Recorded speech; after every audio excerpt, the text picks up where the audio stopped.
السلام عليكم ورحمة الله.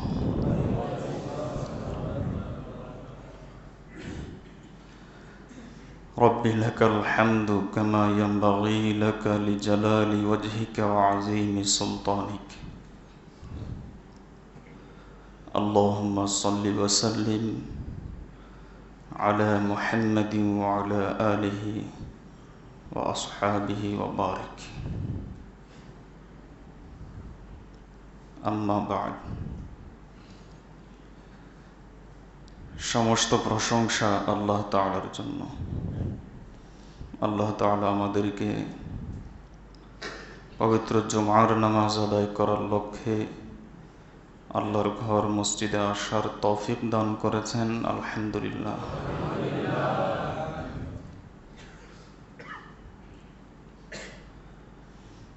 দীর্ঘ ধারাবাহিক আলোচনা চলে আসছে হযরত আবু বকর সিদ্দিক রাদিয়াল্লাহু তাআলা আনহু তার জীবনীকে 3টি ভাগে ভাগ করে আলোচনা শুরু করা হয়েছিল। প্রথমত, তাকে আবু বকর কেন বলা হতো, অথচ তার প্রকৃত নাম আবু বকর নয়। দ্বিতীয়ত, সিদ্দিক কেন বলা হতো। আলোচনার তৃতীয় পর্ব, তৃতীয় ধাপ, তিনি ছিলেন খলিফাতুল মুসলিমিন, আমিরুল মুমিনিন। রাসূলুল্লাহ সাল্লাল্লাহু আলাইহি ওয়াসাল্লামের পক্ষ থেকে মুসলিম উম্মার জন্য নবীজির প্রতিনিধি বা খলিফা। এ সম্পর্কে গত সপ্তাহে আলহামদুলিল্লাহ আমরা আলোচনা শুরু করেছি। লক্ষ্য করেছেন যে নিশ্চয়ই শুধু ইতিহাসের বিবরণ দেওয়া উদ্দেশ্য নয়,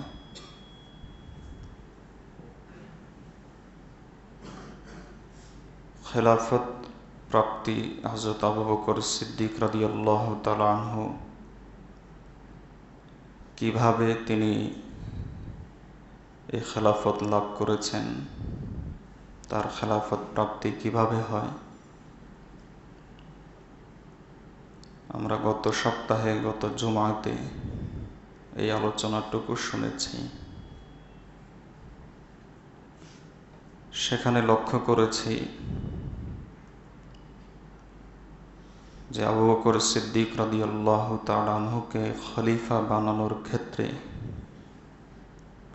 নবীজি সাল্লাল্লাহু আলাইহি ওয়াসাল্লামের ইঙ্গিত থাকলেও সরাসরি নির্দেশ ছিল না।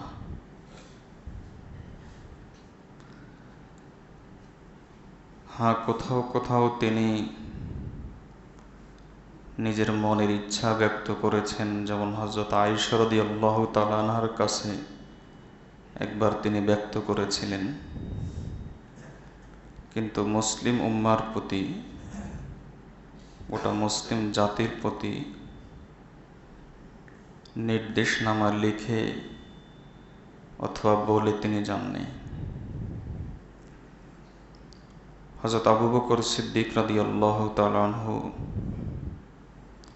খলিফা হয়েছেন যেটার ভিত্তিতে ইসলামের কোনো কাজ করতে হলে বুনিয়াদ লাগে, ভিত্তি লাগে, যে ভিত্তিকে শরীয়তের দলিল বলা হয়। ইসলামের প্রথম দলিল তো হলো কোরআন, দ্বিতীয় দলিল হলো সুন্নাহ, তৃতীয় দলিল হলো ইজমা। আবু বকর রাদিয়াল্লাহু তাআলা আনহু যেটার ভিত্তিতে মুসলিম উম্মার খলিফা নির্বাচন হয়েছিলেন তার নাম হলো ইজমা। ইজমা শব্দের বাংলা অর্থ হলো ঐক্যমত। মুসলিম উম্মার নেককার জামাত, নেককার দল কোনো বিষয়ে যদি একমত হন, এটাকে ইজমা বলা হয়। জুমার আলোচনা যেহেতু তাত্ত্বিক আলোচনা নয়, অল্প সময়ে অনেক কথা বলতে হয়, এজন্য ইজমার জন্য বা ইজমার সদস্য হওয়ার জন্য কি কি শর্ত জরুরি, এগুলো ব্যাপক আলোচনার সাপেক্ষ বিষয়। শুধু আমরা এতটুকু বুঝে নেই যে উম্মার নেককার জামাত, ইলম এবং আমলের সমন্বয় আছে, এমন জামাত যদি কোনো বিষয়ে একমত হন, ইসলামের দৃষ্টিতে সেটাকে ইজমা বলা হয়। আবু বকর রাদিয়াল্লাহু তাআলা আনহুকে তৎকালীন যুগের সবচাইতে নেককার জামাত সাহাবায়ে কেরাম খলিফা হিসাবে মানে নিয়েছেন বিনা বাক্য ব্যয়ে। গত সপ্তাহে শুনিয়েছিলাম একদিনেই ৩৩,০০০ সাহাবায়ে কেরাম আবু বকর রাদিয়াল্লাহু তাআলা আনহুর হাতে বাইআত গ্রহণ করেছেন। বাইআতের অর্থ হলো অঙ্গীকার, প্রতিশ্রুতি দেওয়া। আবু বকর রাদিয়াল্লাহু তাআলা আনহুর হাতে একদিনেই ইসলামের উপর থাকবেন, তাকে মুসলিম উম্মার নেতা হিসাবে, আমির হিসাবে সকলে মেনে নিয়েছেন। এ ব্যাপারে ৩৩,০০০ সাহাবায়ে কেরাম একদিনে বায়াত নিয়েছেন। পর্যায়ক্রমে ধাপে ধাপে সকল সাহাবী তার হাতে বায়াত গ্রহণ করেছেন। এটাকে ইজমা বলা হয়। ইজমাকে অস্বীকার করলে আবু বকর রাদিয়াল্লাহু তাআলা আনহুর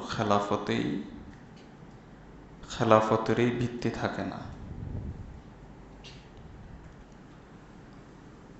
মুসলিম উম্মার মধ্যে 3টা ইজমা হলো ঐতিহাসিক। ওটা মানব জাতির ইতিহাসে, শুধু মুসলিম উম্মা নয়, ইসলামের দৃষ্টিতে 3টা ইজমা হলো ঐতিহাসিক। আমার শেখ ও মুর্শিদ পীর জুলফিকার আহমদ নকশবন্দি দামাত বরাকাতুহুম বলেন, এই 3টার ইজমার প্রথম ইজমা হলো ফেরেশতাদের ইজমা। আল্লাহ যখন হযরত আদম আলাইহিস সালামকে সৃষ্টি করলেন, সকল ফেরেশতাকে নির্দেশ দিলেন আদমকে সিজদা করো। সকল ফেরেশতা বিনা বাক্য ব্যয়ে মেনে নিয়েছেন, ইজমা হয়েছেন। সকলেই হযরত আদম আলাইহিস সালামকে সিজদা করেছেন। আল্লাহ কোরআন মজিদে বলেন, ইজমার খেলাফ করেছে, ইজমা থেকে ছুটে গিয়েছে ইল্লা ইবলিস। ইবলিস ইজমা থেকে ছুটে গেল, সে ইজমা মানল না। দ্বিতীয় ঐতিহাসিক ইজমা হলো হযরত আবু বকর সিদ্দিক রাদিয়াল্লাহু তাআলা আনহুর খেলাফতের উপর ইজমা। এই ইজমাকে অস্বীকার করেছে সর্বপ্রথম শিয়ারা প্রথমে হযরত আবু বকর সিদ্দিক রাদিয়াল্লাহু তাআলা আনহুর বিরুদ্ধে অভিযোগ তুলল। তারা বলল যে আবু বকর সিদ্দিক রাদিয়াল্লাহু তাআলা আনহুর এই খেলাফত প্রাপ্তি অন্যায়ভাবে হয়েছে, নাউযুবিল্লাহ।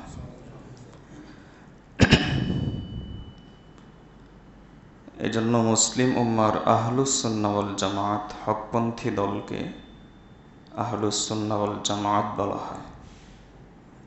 যারা সুন্নাতের অনুসারী, জামাত মানে জামাতে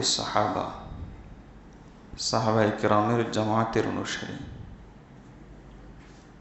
আহলুস সুন্নাহ ওয়াল জামাত শিয়ার যে দলটি রয়েছে এই দলটিকে গোমরাহ পথভ্রষ্ট দল হিসেবে মনে করে। মুসলিম উম্মার তৃতীয় ঐতিহাসিক ইজমা হল 4 মাযহাবের উপর ইজমা। শাহ ওলিউল্লাহ মুহাদ্দিসে দেহলভী রহমতুল্লাহ আলাইহি থেকে শুরু করে মুজাদ্দিদ আল ফিসানি, মোল্লা আলী কারি, তাজউদ্দিন সবুকি, ইমাম নববী, খোদ ইমাম বুখারী সহ সকল মুসলিম উম্মার সকল আলেম ওলামা এ ব্যাপারে একমত হয়েছেন যে 4 মাযহাব হলো হক, কোরআন এবং সুন্নাহর উপর প্রতিষ্ঠিত।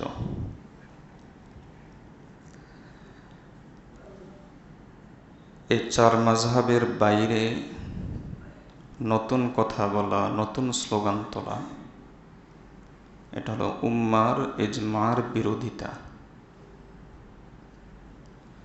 যেমনভাবে শিয়ারা ইজমার বিরোধিতা হওয়ার কারণে পথভ্রষ্ট হয়েছে, ঠিক তেমনিভাবে এই 4 মাযহাবের বিরোধিতা করলে সেও ওলামায়ে কেরামের দৃষ্টিকোণে, তাদের দৃষ্টিতে পথভ্রষ্ট হিসাবেই সাব্যস্ত হয়।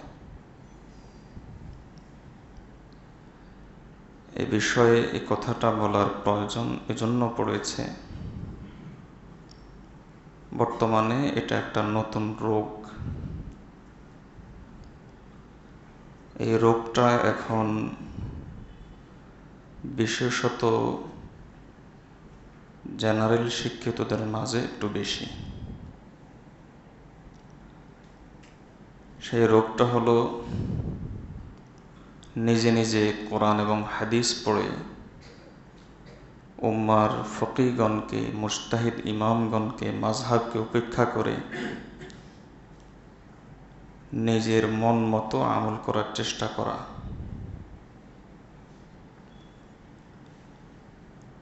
এক্ষেত্রে কিছু অবান্তর অভিযোগ তোলা হয়। 1 নম্বর অভিযোগ তোলা হয় যে আল্লাহ কোরআন মজিদের মধ্যে বলেছেন, আতিউ আল্লাহ ও আতিউ রাসূল, আল্লাহ এবং তার রাসূলের আনুগত্য করো। কোরআন মজিদে কোথাও 4 মাযহাবের আনুগত্য করো এটা বলা আছে।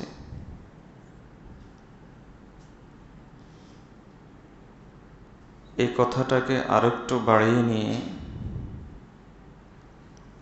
মাযহাব অনুসরণকারীগণ শিরকে লিপ্ত, বিদআতে লিপ্ত, এ জাতীয় কথাও তাদের বইপত্রে, লিফলেটে, কথাবার্তায় বলা হয় এবং শোনা যায়। এখানে যে বিষয়টা আপনাদের কাছে আমি পরিষ্কার করতে চাই সেটা হলো 4 মাযহাব কোরআন সুন্নাহর উপর আমল করার জন্যই, কোরআনের উপর এবং সুন্নাহর উপর কিভাবে আমল করব এই পদ্ধতিটা যারা দিয়েছেন তাদেরকে উম্মতের মুজতাহিদ বলা হয়, ফকিহ বলা হয়। এদের অনুসরণ করার নামই হলো 4 মাযহাব মেনে চলা। সোজা বাংলায় হলো আমাদের মতো অযোগ্যরা যোগ্যদের পেছনে চলার নাম হলো মাযহাব। যারা অযোগ্য তারা যোগ্যদের পেছনে চলবে, এটার নাম হলো মাযহাব। এজন্য একটা চ্যালেঞ্জ আমি আপাতত এখানে বসে করতে পারি, বলতে পারি, সেটা হলো 4 মাযহাবের যে সমস্ত মাসআলা মাসাইল, বিশেষ করে আমাদের এতদ অঞ্চলে প্রচলিত হানাফি মাযহাব, এই বিষয়ে যতগুলো মাসআলা মাসাইল আছে একটি মাসআলাও কোরআন এবং সুন্নাহর বিরোধী নয়। প্রত্যেকটি মাসালা কোরআন এবং সুন্নাহর উপর আমল করার জন্যই।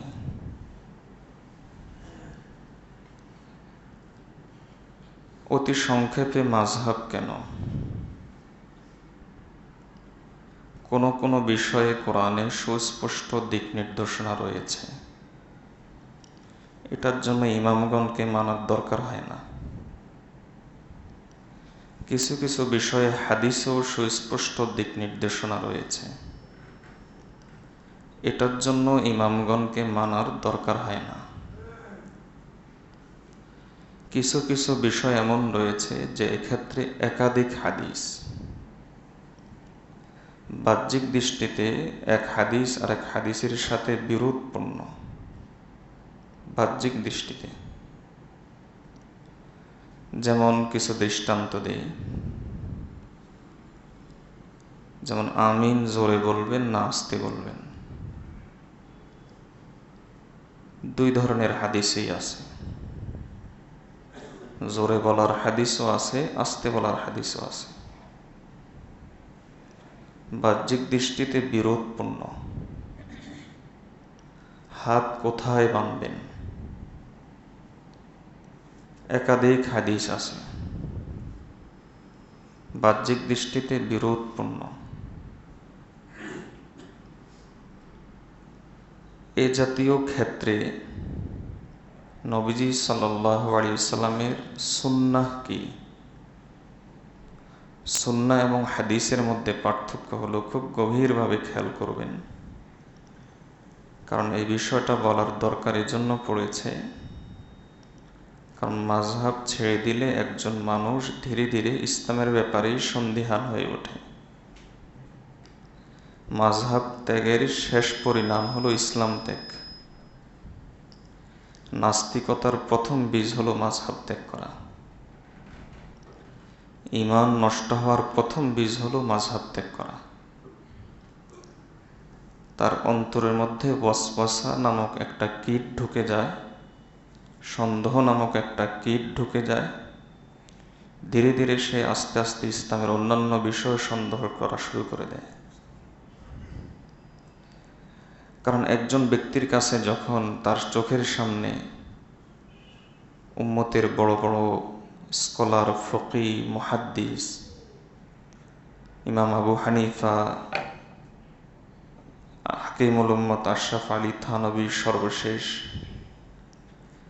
এই জাতীয় উম্মতের যারা বড় বড় ফকি, বুজুর্গানে দ্বীন,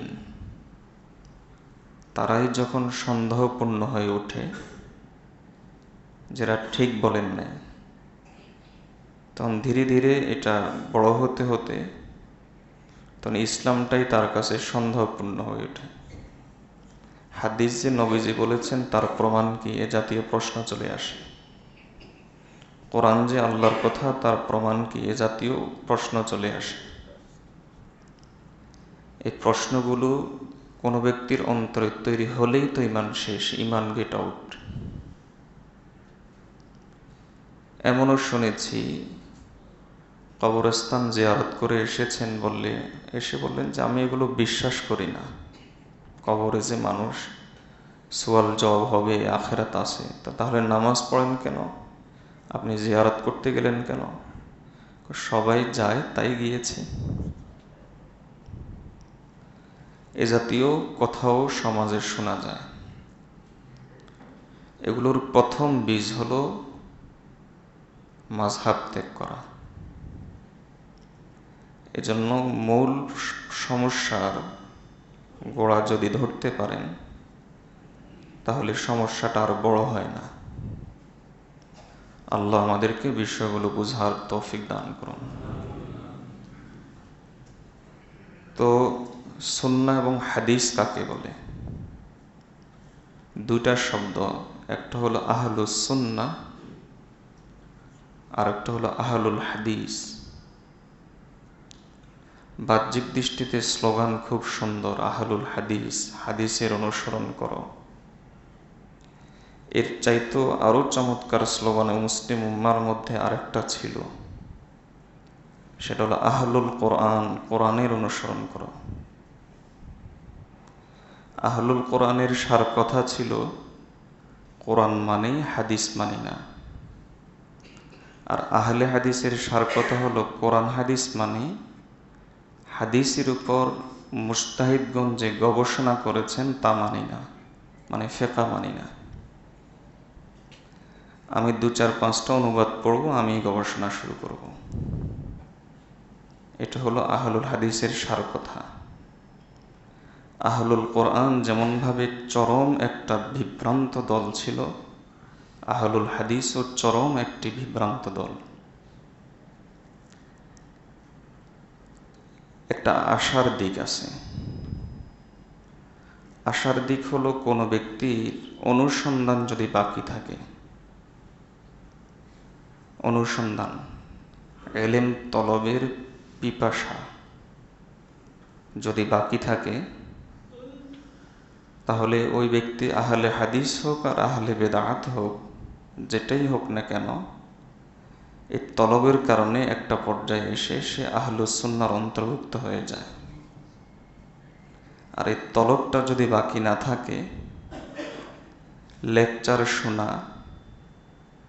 এটার উপরেই যদি তার ইলমের সব কিছু মনে করে, জ্ঞান আহরণের সব কিছু মনে করে, তাহলে সে জীবনও হেদায়েতের নাগাল পায় না। আল্লাহ আমাদেরকে বিষয়টা বোঝার তৌফিক দান করুন। কথাগুলো খুব ভাষাভাবে বলে যাচ্ছে, এই কথাগুলি অত্যন্ত তাত্ত্বিকভাবে তাফসিরে বারবার এসেছে। তো মুসলিম উম্মার মধ্যে বর্তমানে 2টা স্লোগান খুব শোনা যায়, একটা হলো আহলুস সুন্নাহ আর একটা হলো আহলুল হাদিস। এই জন্য সুন্নাহ এবং হাদিস কি এটাও বুঝতে হবে। এটার সহজ দৃষ্টান্ত হলো, সকল হুজুর মানুষ, কিন্তু সকল মানুষ হুজুর নয়। কথাটা কি বোঝাতে পেরেছে? কোন হুজুর কি মানুষ ছাড়া আছে, কিন্তু সব মানুষ কি হুজুর? ঠিক তেমনি ভাবে সকল সুন্নাহ হাদিস, তবে সকল হাদিস সুন্নাহ নয়। কারণ হাদিসের মধ্যে এমন কিছু হাদিস আছে যেগুলোর উপর আমল করা হারাম, আবার এমন কিছু হাদিস আছে যেগুলোর উপর উম্মত ইচ্ছা করলেও আমল করতে পারবে না। কিন্তু সুন্নাহ এরকম কিছু নাই। সুন্নাহর অর্থই হলো আমল করার জন্য। যেমন দৃষ্টান্ত দেই, তাজাওয়াজা রাসূলুল্লাহ সাল্লাল্লাহু আলাইহি ওয়াসাল্লাম 9 যাওজাত, হাদিসের মধ্যে এসেছে রাসূলুল্লাহ সাল্লাল্লাহু আলাইহি ওয়াসাল্লাম 9 বিয়ে করেছেন। আমি আর আপনি কি 9 বিয়ে করতে পারবো? এটা হাদিস, সুন্নাহ নয়। এই হাদিসের উপর আমল করা যাবে না করা হারাম? করা হারাম। আরেকটা দৃষ্টান্ত দিই, জাআ রাসূলুল্লাহ সাল্লাল্লাহু আলাইহি ওয়াসাল্লাম ইলা সুবাতাতা কওমিন ফাবালা কাইমান ওয়া লাম ইয়াতাওয়াদ্দা। রাসূলুল্লাহ সাল্লাল্লাহু আলাইহি ওয়াসাল্লাম ময়লার স্তূপের কাছে আসলেন, দাঁড়িয়ে পেশাব করলেন, ওযু করেন নাই। বলেন তো এটা সুন্নাহ না হাদিস? হাদিস, এটার উপর আমল করা যাবে না। এজন্য হাদিসের সংজ্ঞায় বলা হয় নবীজির জীবনে যা ঘটেছে, চাই সেটা কথা হোক, চাই সেটা কাজ হোক, এমনকি তার নড়াচড়াও হাদিস।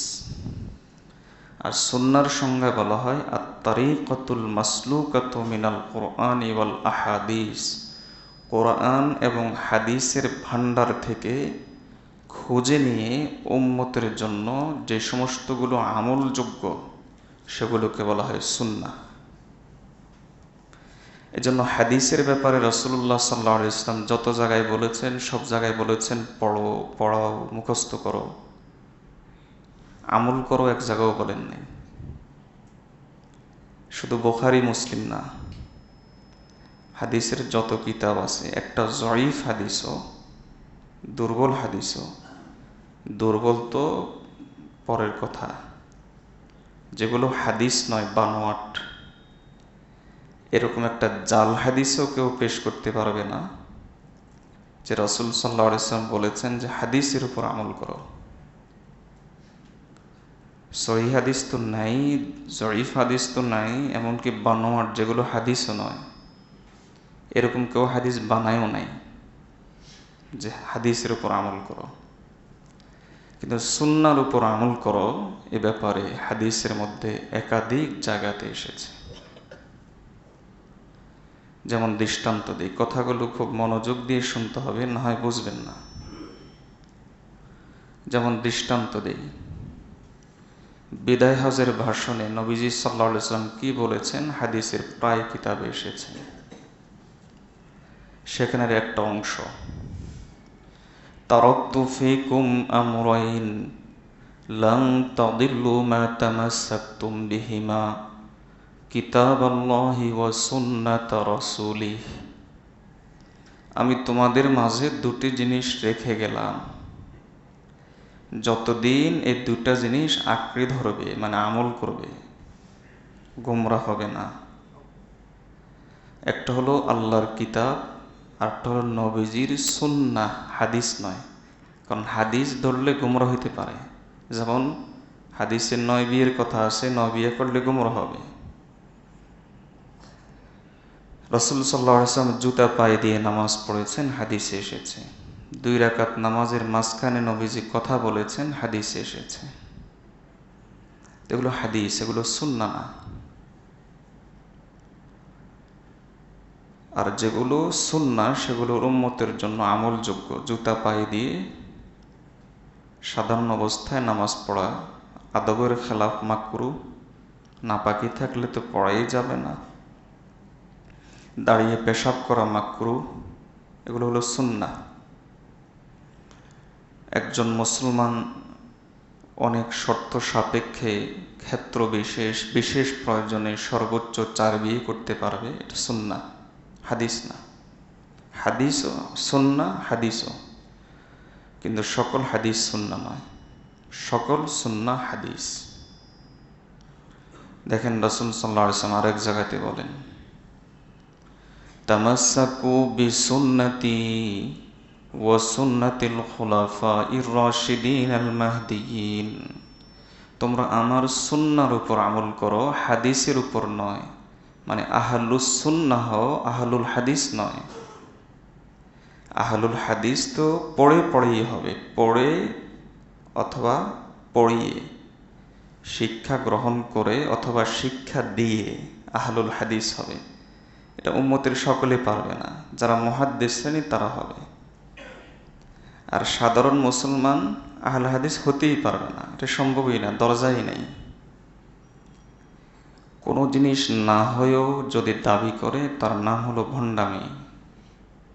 আমি হুজুর না, দাবি করলাম হুজুর, মানে ভণ্ড হুজুর।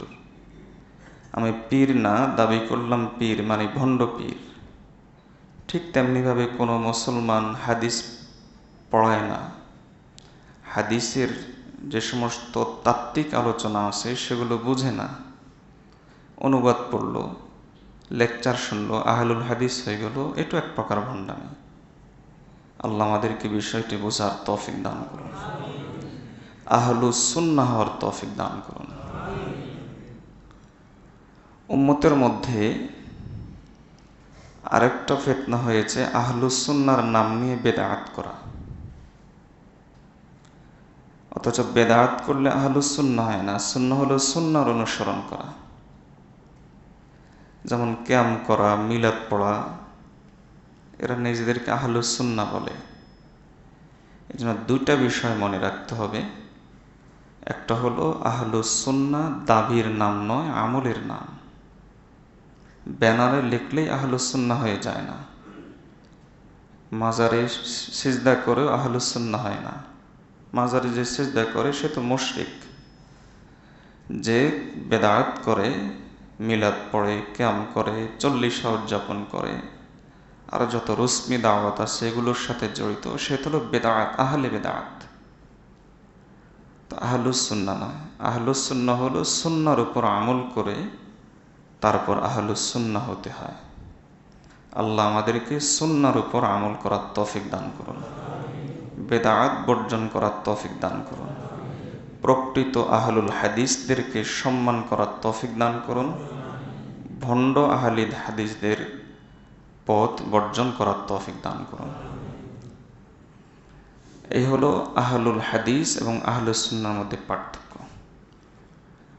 চার মাযহাব হলো যে ক্ষেত্রে একাধিক হাদিস রয়েছে, এই একাধিক হাদিসের মধ্য থেকে সুন্নাহ কোনটা? এবার সুন্নাহ তো বুঝেছেন, হাদিস আছে একাধিক, এখন এখান থেকে সুন্নাহ কোনটা, কোনটা আমরা আমল করব, এটার সমাধান হাদিসে নাই। এটার সমাধান যারা দিয়েছেন তারা হলেন উম্মতের মুজতাহিদ ফকিহ। এই উম্মতের অনেক ফকিহ ছিলেন, অনেক মুজতাহিদ ছিলেন, কিন্তু চারজন ছিলেন তন্মধ্য থেকে প্রসিদ্ধ। পরবর্তীতে যত ফকিহ এসেছেন, যত বড় বড় হাদিস বিশারদ এসেছেন, যেমন ইমাম বুখারী, তিনি নিজেও একজন মুজতাহিদের অনুসরণ করতেন, একটা মাযহাব মানতেন, তার নাম হলো ইমাম আহমদ ইবনে হাম্বল, হাম্বলি মাযহাব মানতেন।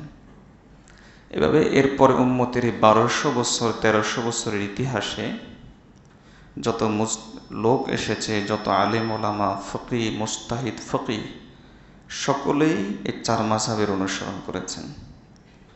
একাধিক হাদিস, সেখান থেকে সুন্নাহ কোনটা, এর সমাধান যেখানে দেওয়া হয়েছে তার নাম হলো মাযহাব। তো যেমন ইমাম আহমদ ইবনে হাম্বল রহমতুল্লাহ আলাইহি তিনি গ্রহণ করেছেন জোরে আমিন বলা, এটা হলো সুন্নাহ আদায়ের পদ্ধতি। ইমাম আবু হানিফা রহমতুল্লাহ আলাইহি গ্রহণ করেছেন আস্তে আমিন বলা, এটা হলো সুন্নাহ আদায়ের পদ্ধতি। আশা করি বুঝেছেন, জোরে আমিন বলারও হাদিস আছে, আস্তে আমিন বলারও হাদিস আছে। তো মাযহাবের বাইরে গিয়ে আমিন বলা, এটা হলো ফিতনা, যেটা আমাদের দেশে চলে। এজন্য অনেকেই বলে মক্কা শরীফে তো জোরে আমিন চলে। আরে আল্লাহর বান্দা, মক্কা শরীফের জোর আমিন আর মাযহাবের বাইরের জোর আমিন এক না। ওটা হলো মাযহাব, ওটা হলো সুন্নাহ, আর এটা হলো ফিতনা, দুটার মধ্যে আলাদা ব্যবধান আছে। অনেকে বলে মক্কা শরীফও তো রফে ইয়াদাইন করে, এগুলো এখন সাধারণ মানুষও বুঝে, এই পরিমাণ ফিতনা ছড়িয়েছে, সাধারণ মানুষও বুঝে রফে ইয়াদাইন কাকে বলে। আর আল্লাহর বান্দার সেখানে রফে ইয়াদাইন করা হলো সুন্নাহ, আর আমরা যে রফে ইয়াদাইন করি এটাও হাদিসে আছে। ইমাম আবু হানিফা রহমতুল্লাহ আলাইহি বলেন এটা হলো হাদিসের মধ্য থেকে, এটা হলো সুন্নাহ, যেহেতু হাদিসের সমাধান নাই কোনটা সুন্নাহ। ইমাম আবু হানিফা রহমতুল্লাহ আলাইহি বলেন যেহেতু এটাও হাদিস আছে, এটা হলো সুন্নাহ। ইমাম আহমদ রহমতুল্লাহ আলাইহি বলেন হাদিসের সমাধান নাই, আমার মতে এটা হলো সুন্নাহ। ওনারা যে মত দিয়েছেন এমনিতেই দেন নাই, প্রত্যেকেরই আলাদা গবেষণা পদ্ধতি আছে, একটা দেখায়। যেমন আবু হানিফা রহমতুল্লাহ আলাইহি বলেন যে কোরআন মজিদে আল্লাহ তাআলা নামাজের ব্যাপারে বলেছেন ধীরে সুস্থে নামাজ আদায় করো, ওয়াকুনু লিল্লাহি কানিতিন। নামাজের মধ্যে নড়াচড়া যত কম হবে, তা'দিলে আরকান তত বেশি হবে, নামাজের মধ্যে মনোযোগ তত বেশি আসবে। হাদিসে তো সমাধান নাই, হাদিসে রাসূল সাল্লাল্লাহু আলাইহি ওয়াসাল্লামের ব্যাপারে একাধিক হাদিস এসেছে, রফে ইয়াদাইনের হাদিস এসেছে, আবার রফে ইয়াদাইন করেন নাই হাদিস এসেছে। এখন লক্ষণীয় বিষয় হলো না করলে কিন্তু নামাজে ধীরে সুস্থ, নামাজের মধ্যে স্থিরতাটা বেশি থাকে, মনোযোগ বেশি থাকে। কাজেই আমার মতে হাদিসের মধ্য থেকে এটা হলো সুন্নাহ। ইমাম আহমদ রহমতুল্লাহ এরকমই আরেকটা গবেষণা করে বলেছেন না ওটা সুন্নাহ, ওটা ভিন্ন বিষয়। যেমন আমিন জোরে বলা, আস্তে বলা, দুইটাই হাদিস এসেছে। তো এখানে একটা জিনিস মনে রাখি, রাসূল সাল্লাল্লাহু আলাইহি ওয়াসাল্লাম কোনো হাদিসেই মুসল্লিদেরকে উদ্দেশ্য করে বলেননি জোরে আমিন বলো, এভাবে বলেননি। হ্যাঁ, তিনি জোরে আমিন বলেছেন, এটা হাদিসে আছে, কিন্তু মুসল্লিদেরকে উদ্দেশ্য করে নির্দেশ দেন নাই বলো, এরকম বলেন নাই, জোরে বলো আমিন বলো, এটার নির্দেশ আছে। আমি একটা ধোঁকাবাজিপূর্ণ ঘটনা শুনিয়েছিলাম বেশ আগে। একজন একটা বুখারী আনলো আমার কাছে, তাওহীদ প্রকাশনীর। এনে বলল যে হুজুর জোরে আমিন বলার হাদিস তো আছে, বলেন দেখান বুখারীতে। তো ওখানে লেখা হয়েছে জোরে আমিন বলো। আমি বললাম যে ভাই, জোরে শব্দটা অনুবাদকের প্রতারণা, ধোঁকাবাজি। জোরে হাদিসে নাই, হাদিসে আছে আম্মিনু ইজা আম্মানাল ইমাম ফা আম্মিনু, ইমাম যখন আমিন বলো তোমরা আমিন বলো, এটা আছে। জোরে শব্দটা ধোঁকাবাজি। তো এরকম ধোঁকাবাজিপূর্ণ আচরণ বহু করে, যেটা তাফসিরে বারবার বিভিন্ন সময়ে জায়গায় জায়গায় দেখিয়েছি কি পরিমাণ ধোঁকাবাজি করে যাচ্ছে এরা উম্মাকে নষ্ট করার জন্য। তো ইমাম আবু হানিফা রহমতুল্লাহ তিনি বলেন যে যেহেতু দুটাই হাদিস আছে, এবার একটু সুন্নাহ কোনটা একটু গবেষণা করি। তিনি বলেন দেখুন তো দোয়া আমিনটা কি। আমিন হলো আল্লাহ কবুল করুন, তাহলে আমিন কি হলো? দোয়া। এবার দেখা যাক দোয়ার ব্যাপারে নবীজি কোনটা পছন্দ করেন, অথবা কোরআনে কোনো দিক নির্দেশনা আছে কিনা। তো তিনি দেখলেন যে দোয়ার ব্যাপারে আল্লাহ তাআলা বলেছেন যে তাজাররুআন ওয়া খুফিয়া, দোয়া করো তোমরা আস্তে আস্তে। কাজেই হাদিস যদিও দুইটা আছে, কিন্তু সুন্নাহ হবে আস্তে বলা। এই হলো গবেষণা।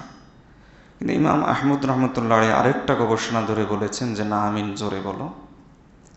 তো মাযহাবের আন্ডারে থেকে জোরে আমিন বলা আর কথিত আহলুল হাদিস হয়ে, বাস্তব আহলুল হাদিস তো মুহাদ্দিসগণ, যাদের ব্যাপারে হাদিস অনেক ফজিলত আছে, কথিত আহলুল হাদিস হয়ে কথিত মাযহাব ছেড়ে দিয়ে জোরে আমিন বলা দুইটা সমন্বয়, ব্যবধান।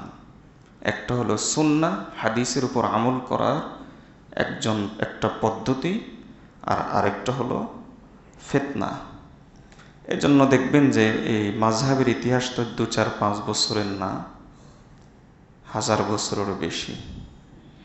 এই 1000 বছরের ইতিহাসে কোথাও জোরে আমিন বলার জন্য সাধারণ মানুষের মধ্যে লিফলেট বিতরণ, অথবা রফিয়াদাইন না করলে নামাজ হয় না এই মর্মে কাউকে আহ্বান তিরস্কার করা